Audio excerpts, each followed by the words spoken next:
Allez, c'est parti. On plonge dans le XVIIIe siècle, mais attention, en mode jeu d'aventure épique. Imaginez un open world géant, avec des empires, des pirates et des trésors de malades. C'est l'heure de lancer la partie. Ok, on commence direct avec une énigme, un peu comme dans un épisode de Gravity Falls. D'un côté, on a un navire de commerce français super tranquille. De l'autre, le boss final des pirates, le légendaire Barbe Noire. A priori, rien à voir, non? Eh bien, quel est le lien entre les deux? Gardez bien cette question dans un coin de la tête, c'est la clé de toute notre histoire. Bon, alors, pour comprendre, il faut planter le décor. On est au XVIIIe siècle. L'Europe, c'est un peu comme le lobby d'un jeu de stratégie mondial, vous voyez? Le but du jeu, c'est simple, devenir le plus riche et le plus puissant. Et le point de spawn, là où tout commence, c'est toujours le même endroit, les ports. Et voilà à quoi ça ressemble en vrai. Un port comme celui de La Rochelle, c'était le hub central, le QG de cette nouvelle économie mondiale. Imaginez un peu l'ambiance. Ça bouge dans tous les sens, des bateaux partout, des marchandises qui arrivent et qui partent. C'était vraiment le cœur du réacteur, le point de départ de toutes les quêtes épiques pour la richesse. Alors, qui sont les nouveaux joueurs qui montent en puissance dans ce game? C'est la bourgeoisie. Eux, leur truc, c'est pas les châteaux et les terres comme les nobles. Non. Leur super pouvoir, c'est le commerce, la finance. Ils sont un peu comme les banquiers du jeu. Ils financent des expéditions et en retour, bim, ils récupèrent un max de pognon. Ils étaient en train de level up à une vitesse folle. Ok, maintenant qu'on a les joueurs et le décor, parlons un peu du gameplay. Quelles sont les règles du jeu en gros? Comment ça marchait cette économie? Eh bien le secret c'était une mécanique de jeu super efficace mais aussi super sombre qu'on appelle le commerce triangulaire. Le commerce triangulaire, c'est vraiment le truc à capter. C'est simple en fait. Imaginez une gigaboucle commerciale qui fait le tour de l'Atlantique. Europe, Afrique, Amérique. Et on recommence. Un cycle qui tourne sans arrêt, une vraie machine à cash pour les Européens. Et là, regardez l'échelle du truc. C'est dingue. On dirait la carte du monde de Zelda Breath of the Wild, mais pour de vrai. Toutes ces lignes, ce sont les routes maritimes. Ça montre que le monde était déjà super connecté. Un vrai réseau mondial qui tournait à plein régime. Alors comment ça marche concrètement ce circuit? C'est une mécanique en 3 temps, aussi simple que flippante. Phase 1. Des navires partent d'Europe avec dans leur cale des produits manufacturés, genre des tissus, des armes. Phase 2.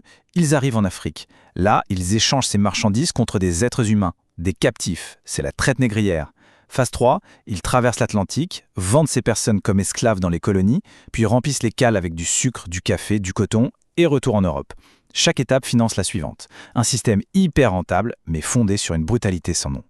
Mais bon, dans n'importe quel système, il y a toujours des gens qui ne veulent pas suivre les règles. Des glitches dans la matrice, des hackers. Et au XVIIIe siècle, les hackers des océans, c'était qui à votre avis? Eh oui, les pirates. Et là, on revient à notre énigme du début. Faites la connaissance de la Concorde. Ce n'est pas juste un bateau, c'est un acteur clé de notre histoire. Un navire français tout neuf, conçu spécifiquement pour le commerce triangulaire, un outil parfait de cette grosse machine économique. Et ce bateau, pour ses propriétaires comme pour les pirates, c'était littéralement ça, un trésor, un loot légendaire. Pas juste le bateau en lui-même, mais surtout ce qu'il pouvait transporter. C'était un jackpot flottant, une mine d'or sur l'eau. Et là, plot twist. En 1717, qui est-ce que la Concorde croise sur sa route?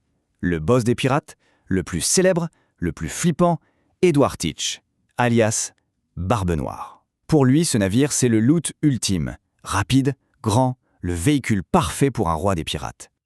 Et voilà, l'énigme est résolue.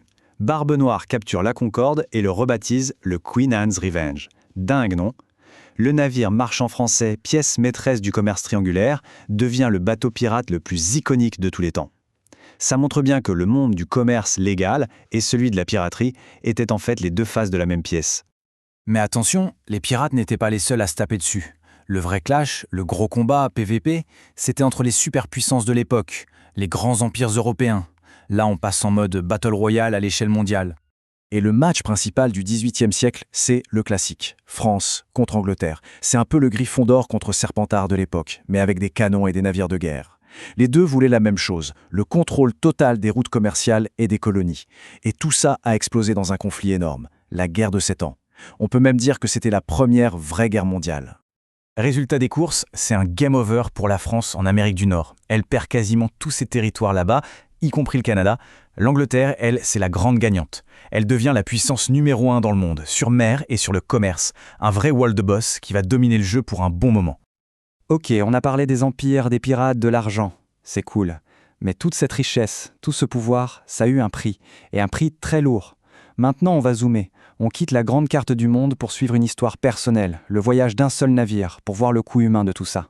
Voici Claude Vincent Polony. Ce n'est pas un roi, ce n'est pas un pirate célèbre. C'est juste un capitaine de navire. Mais son histoire, son journal de bord, c'est comme une quête annexe qui révèle la face cachée et super sombre de ce grand jeu économique.